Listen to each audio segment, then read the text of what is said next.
Adama Bictogo. La 5e édition de la rentrée politique de la jeunesse unie pour la Nouvelle Côte d'Ivoire, JUNCI, présidée par Abdul-Kader Cissé, a eu lieu aujourd'hui au Palais de la Culture en présence des ministres Kouadio Konan Bertin et Roger Félix Adom ainsi que du secrétaire exécutif du RHDP, Adama Bictogo.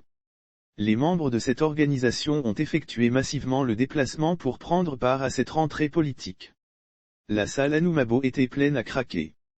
Les jeunes n'ont pas voulu se faire compter cette fête qui a été marquée par des prestations artistiques. Face à la mobilisation des jeunes venus rendre également hommage au président de la République pour ses actions de développement, Adama Bictogo a déclaré que c'est la preuve que le président Alassane Ouattara est assis sur une fondation composée de la jeunesse. Le secrétaire exécutif du RHDP a affirmé que le président de la République est l'espoir de tout un peuple, car depuis 2010, partout où un Ivoirien va dans le monde entier, il a la fierté d'être un Ivoirien. Il a demandé aux cadres et militants du RHDP de ne pas se détourner du dynamisme impulsé par le chef de l'État, Alassane Ouattara, et a invité les jeunes à la sérénité. Les jeunes, ne nous laissons pas distraire. Pour l'heure, le président Alassane Ouattara travaille, le RHDP travaille. Pour l'heure, les Ivoiriens travaillent. Chaque jour, il y a un homme que nous devons suivre. Quelles que soient nos qualités, nos fonctions, il n'y a pas d'ambition d'aucun d'entre nous sans la volonté d'Alassane Ouattara, a indiqué Adama Bictogo. Autant que nous sommes, en rang serré, nous devons nous mettre derrière Alassane Ouattara comme des soldats, a poursuivi le directeur exécutif.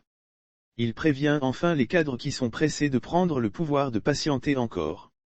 On entend, mais Alassane Ouattara, il n'est qu'au premier mandat de la Troisième République, a conclu celui au centre, depuis quelque temps, d'une polémique quant à l'évocation de nomination d'une de ses proches.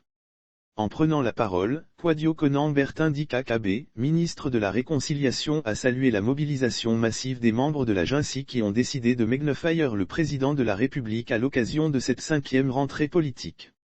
Il est la plus haute personnalité du pays et mérite le respect de tous. On peut ne pas apprécier certaines de ses décisions, mais représentant légitime du pays, il faut accepter que ces décisions s'imposent à tous, a-t-il ajouté. La cohésion nationale est un élément essentiel de la réconciliation. Kouadio Konan Bertin a partagé une certitude avec la jeunesse. Il a affirmé que le pays va mieux et beaucoup mieux. Notre pays va mieux, beaucoup mieux. Il a tourné le dos au déchirement du passé et sa volonté de concorde est irrépressible. Les exilés sont rentrés. De retour, ils participent à nouveau à la vie de la nation. Dès que les conditions juridiques ont été réunies, le président a tout fait pour que Laurent Gbagbo puisse rentrer dans son pays après 10 ans d'absence. C'est une victoire pour la démocratie de notre pays. Et c'est un pas de plus vers la réconciliation, a expliqué le ministre de la Réconciliation. KKB a promis en tant que ministre de la Réconciliation envoyer le président Abdul-Kader Cissé tendre la main aux autres jeunes en emboîtant le pas au président de la République pour pacifier la Côte d'Ivoire, car l'avenir du pays est prometteur. Je vous recevrai au ministère de la Réconciliation et je vais vous donner une image.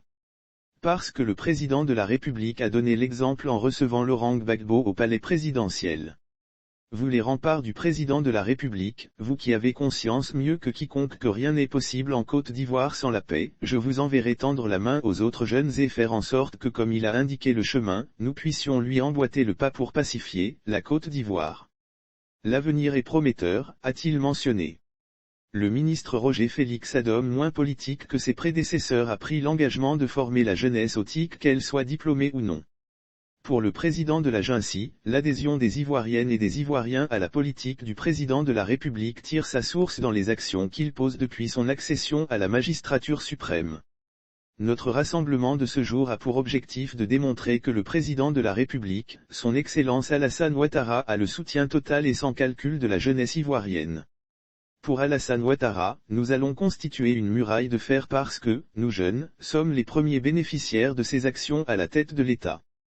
Pour cela, nous n'allons plus permettre que des aventuriers politiques viennent troubler la paix et la stabilité de notre pays, a déclaré Abdul-Kader Cissé. Il a affirmé que lors de la désobéissance civile, les jeunes qui avaient été mis à l'avant de ce projet funeste, et qui ont été arrêtés se sont retrouvés seuls face à leur destin en prison. Il a fallu la magnanimité du président Alassane Ouattara pour qu'il recouvre la liberté.